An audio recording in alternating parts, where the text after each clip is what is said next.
ছাদে উনুনে রান্না করছিলাম। তখন কিছু ছবি তুলেছিলাম। সেই ছবিগুলোই তোমাদের সাথে শেয়ার করছি। সাথে এটাও শেয়ার করছি যে আমরা ১ম বার কয়লার উনান জ্বালিয়েছি। আর সেই উনানে আজকে রান্না করেছি। সেটা হচ্ছে ফুলকপি। দেখতে পাচ্ছ কি সুন্দর লাল হয়ে উনানটা জ্বলছে।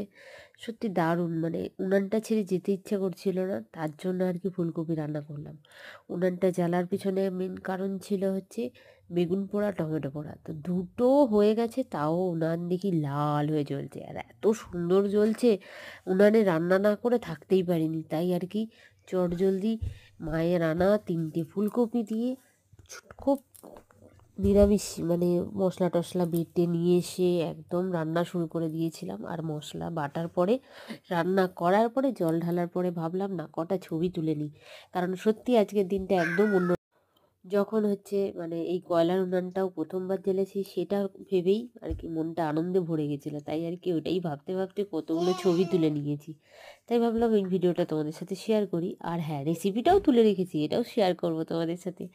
কারণ যতই বলো গ্যাসে রান্না করা আর উনানে রান্না করা, দুটোর তো রান্নার ব্যাপারটাই আলাদা হয়। তাই আমি তোমাদের সাথে অবশ্যই রেসিপিটা শেয়ার করব। তার জন্য তোমরা প্লিজ আমার চ্যানেলটিকে সাবস্ক্রাইব করে পাশে থেকো।